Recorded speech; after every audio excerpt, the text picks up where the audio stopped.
Ever kill an animal with your bare hands? Well, in Johnson, Rhode Island, a hiker, while leisurely walking through the woods, felt a pain on his leg. He looked down, and the coyote just hanging on to him from the mouth. But this hiker, he's badass. He's not one to panic. He grabbed the damn coyote, grabbed it by the neck, and that's his move. He just grabbed and pushed and pushed and hung on until that coyote was lifeless. Now, it turns out, after a medical crew analyzed his bite and then tested the coyote later on, that coyote had rabies. Coyote was mad and just biting and grabbing onto anyone. Also turns out that same coyote bit a dog walker the week before, so someone had to put him down. Luckily for this hiker with a big set of you-know-what's down there, he got the job done. Now I'll tell you what right now, I don't know how I'm going to react if I get bit by an animal. I would hope I could take charge and at least smack the hell out of a coyote or whatever bites me. But this man right here, he deserves the best in life. That's an outstanding citizen right there. Took matters into his own hands, literally. Now, who among us feels or has done something like this, where they've been encountered by an animal and you have to do what you have to do? You have to throw down. You have to punk that animal. Now, whether that was the action to take charge or that was the last action that people knew you for, either way, let me know in the comments. Have you needed to be that brave in your life? And if so, you get all my respect. Ever just look outside the plane window and see that the wing is coming apart? Well, a flight from San Francisco to Boston had this encounter on United Airlines. Their 757 Boeing with 165 passengers just happened to encounter such a moment, as a few of their passengers kept looking outside because the plane was feeling a little awkward, more so than turbulence. So they look outside and see, whoa, there's damage on the wing. Somebody didn't check it. But that's not the case. Maintenance crew did check it prior to flight. Leading theory, it was a bird strike. So United Airlines was able to make an emergency landing in Denver. So again, the leading theory is a bird strike. What hit the wing to make this much kind of damage, like a Quetzalcoatlus dinosaur? Are we going that far back? Is there any bird as big as that? Because I'm pretty sure that's what it would take, unless it was just a big old group of birds that just direct hit on that wing. Either way, that's some scary stuff right there. You imagine the airplane just swaying in an unnormal manner, and you just happen to see outside and realize, man, I think this may be my last flight. It's always fascinating to think that the demise of humans, when we're in the machine that can fly, are nature's biological species and beings that could just do it naturally. They probably get pissed off and seeing us up in the air and trying to teach us a lesson. They just kamikaze our planes and let us know, you don't belong up here. Get yourself down there. That's where you belong. You leave the skies to us. So somebody's, let me know in the comments. Have you ever experienced a bird strike? A wife working from home allowed her husband to earn $2.3 million in Houston, Texas. Tyler London took advantage of her wife, who was an acquisitions manager, and she was brokering the BP oil and gas company merger with the Travelers of America truck stop company. Again, she was working from home. Husband was snooping around, listening to this information. He got it in his head. Hey, this is great information to know. I think I can do something with this. So what did he do? Well, prior to the merger, Tyler purchased 46,450 shares of the Travelers of America stock. Now, once the merger went public, the stock went up 71%. As soon as that happened, well, hubby here, he sold all the stock. And guess what? $2.3 million later, we rich, we in the money. Time to tell wifey, hey, we can retire. And it's all thanks to you. But no, that did not happen, okay? A happy ending like that just doesn't follow through. So as soon as he made all his money, there was an investigation immediately, because guess what? Again, the wife was tied to the merger. It was a quick investigation that wrapped up, and Tyler pled guilty right away. Now he has to pay back the money, but not only that, the worst of it all, even though the wife had nothing to do with it, she got fired. She was fired for not doing anything but working from home and not being married to the right person. So again, reality, wife filed for divorce, and rightfully so, right ladies? A mom loses her insurance lawsuit over a tree? In Ennis, Ireland, Camilla Grabska was involved in a car accident in 2017. That's horrible, right? So you go through the motions, you have to go through the insurance companies, we all know this, and things need to get settled. Afterwards, she did complain of back, neck, and thoracic spine pain. And that seems logical. It was a car accident. Well, it seems a few years have passed, and she had no choice but to sue the insurance company for $542,000 because she's been unable to work for the last 5 years, claiming that she's unable to do physical work, carry groceries, or even play with her children. Poor Camilla, right? No, not right. Because it turns out a photo was published from an old lumberjack competition, and they took the photo of the winner of the tree throwing contest. And guess who was the winner? Camilla, in plain view of the photo, throwing the tree. So guess what? The insurance companies caught wind of this and went straight to court and let the judge know, hey, we don't think she's that injured. Take a look at this. Now in court, Camilla did try to say that she was still in pain, but she was trying to live her best life.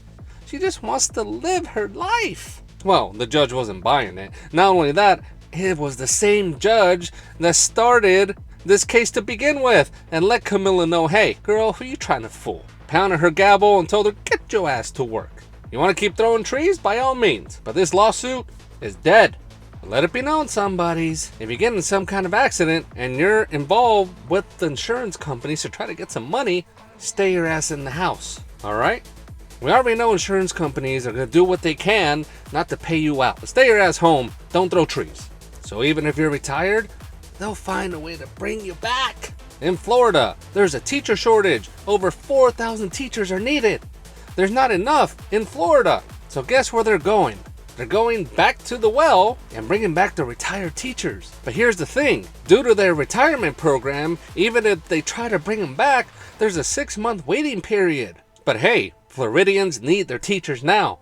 So they want to pass a bill, 1482, that would bypass the 6-month waiting period and they can get to work right away. If this bill passes, it'll be in effect in July. But again, let's not look past the forest for the trees.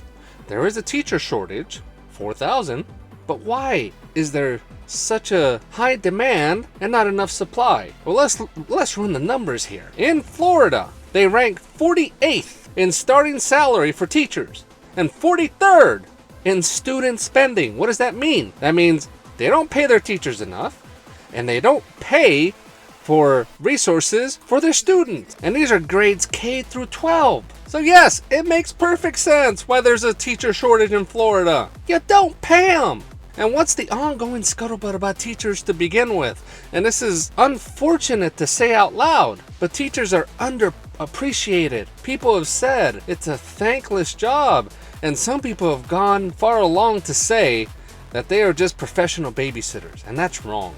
I'm sure there's enough of us here, me included, that have been motivated by at least one teacher. And sometimes that's all it takes. The magic happens in school from K through 12. How do you think these kids get to the next level? And take money away from it, okay? If you come from money and you can go to college, that's fine. I'm talking about the ones that don't have that resource. They go to their teachers, especially when they're invested in a subject and they want to make that their profession. They go to a teacher or multiple teachers because teachers just want to help you. They're there to help you succeed. And for the life of me, I don't know why this profession has been so underpaid. It's just crazy because I'm sure the people in charge of the finances were also inspired by a teacher or two. Now we're talking about teachers that are retired. They made it to a point in life that they have saved up, that they were able to go through their career and have enough money to finally say, all right, I've done my part. I'm ready to live the rest of my life. Leave the retired teachers alone. They made it through. They gave their time. Leave them be. If you're not going to pay them, don't ask them to come back. It's illogical. It's a bunch of nonsense, and you know it. Walk into the Subway sandwich shop go behind the counter and make your own sandwich. In Morgantown, West Virginia, David Clark walked into the Subway sandwich shop and did exactly that. But guess what? He wasn't allowed to do that. But it didn't matter, because David went back there, started eating the food, and making his own sandwich. Now, where was the staff, you might ask? Well, they were around. They were trying to stop him, tell him, hey, stop it. But David didn't give a damn. He raised his fist and made vocal threats to them while toasting the sandwich, no doubt. Staff realized, hey, it ain't worth saving the food. You go ahead and do you, David. We're out of here. So, once David made his sandwich and ate enough of the food while he was making it, he went outside, and guess what? Police were there ready to arrest him, as David did have a mouthful. When he came out, he was also growling at the people around him and the cops. Needless to say, David Clark was arrested for robbery at the Subway sandwich. He didn't even get to eat a sandwich. Now, I know you're like me, we've all thought about going to the back counter and making our own sandwich, especially when the person making it is not doing it to our liking. But this is not the approach. Don't do as David did, and especially don't growl at people. Now, having money on an airplane does not make you invincible. In Pakistan, during a flight, a man in business class was becoming a little belligerent with every drink that he drank. So much so that the crew had to try to stand him up and have him compose himself. Now again, the man is under the influence. He's had one too many libations. So as a crew member was right in front of him, he squared up and gave him a headbutt. Well, guess what, buddy? That guy, along with somebody else, they took him straight to the floor and taught him a lesson. If they weren't professional, I'm sure they would have knocked his ass out. And as you can see on the video, a stewardess, another crew member, came behind them and started taking out some zip ties so they can zip tie his hands. The man was flat out drunk. So much so that once they landed, he ended up on a wheelchair, not remembering a damn thing. That's not gonna help you here, buddy. You did the deed and it was caught on video. The crew members handed him over to the authorities once they landed. But let this be a lesson to all of you that don't fly coach. Doesn't make you any better than us. It doesn't mean the flight or the crew members or anybody in that plane is gonna put up with your nonsense. You square up, you'll be taken down. Lose your legs? File an insurance claim. In Missouri, a 60-year-old man lost his legs due to a brush hog. So he went to an insurance company and told them, hey, your machinery cut my legs off. And rightfully so. The machine took his legs. So the insurance company needs to take care of it, right? Well, but then he claimed there was always an investigation. So the sheriff went out there and started his investigation. Turns out, something was not right with this. Let's start from the beginning. Number one, the man is a known paraplegic. So, how did he work the machine? Okay, I can see you're still doubting, so let's go to number two. After the incident happened, there were tourniquets applied immediately after the incident. Who applied them? I see. You are one tough nut to crack, somebody. So let's go with this. Number three, the legs were cleanly cut. From the sheriff's experience, a brush hog is gonna mangle the leg so much that it's gonna be splattered all over. But again, clean cut to the legs. That was the final straw, because it turns out the 60-year-old man called a Florida man to come over and cut his legs off. You heard me right. Now, since the man did not actually make the claim, there were no charges to be filed. Now, in all the years the sheriff has been working, this investigation took the cake. It was quite a doozy. Now you may ask, where exactly are his legs now? Well, it turns out a relative found his legs in a bucket hidden by some tires. Now, let's run through this one more time. A man voluntarily had somebody else cut his legs off. Yes, paraplegic, okay. He may not feel it as much, but nonetheless, the act of somebody cutting your legs off. To me, this person may need some mental health. He may need to see somebody and talk to somebody about his life instead of having somebody take off his appendages. Wendy's going to charge him more for their food during peak hours? The CEO of Wendy's recently introduced dynamic pricing, which they want to roll out as early as 2025, which means during the peak hours, the prices will fluctuate. Now, dynamic pricing, which is also known as surge pricing, which is what the two big companies do, Uber and Lyft, during peak hours, which means the prices go high. Anyone who's taken the ride-sharing companies knows this. especially during the morning. Now, I don't frequent the Wendy's as often, but the last time I went, the food isn't exactly at the value rate like other fast food joints, like McDonald's or Burger King's, things of that nature. So how about it, somebodies? For all of you that go to Wendy's, can you imagine?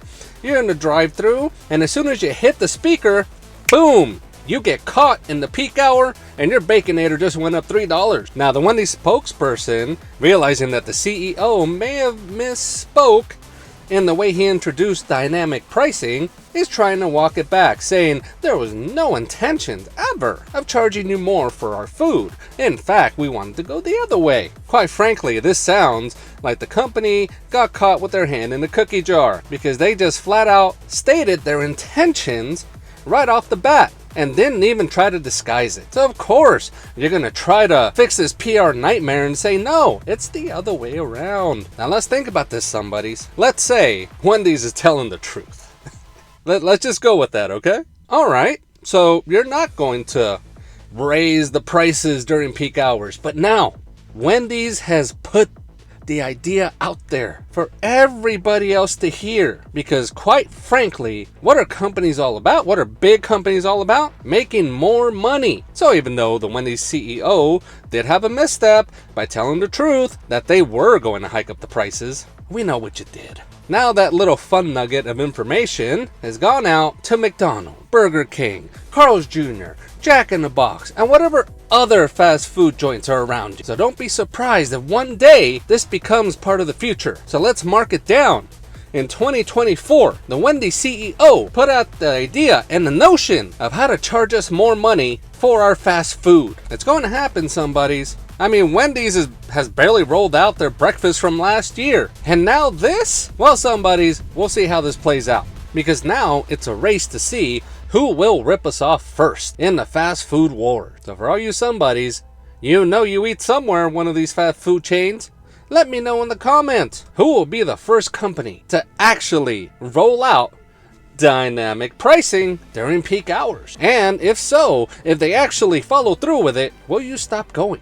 Or will you try to cheat the system and just wait it out?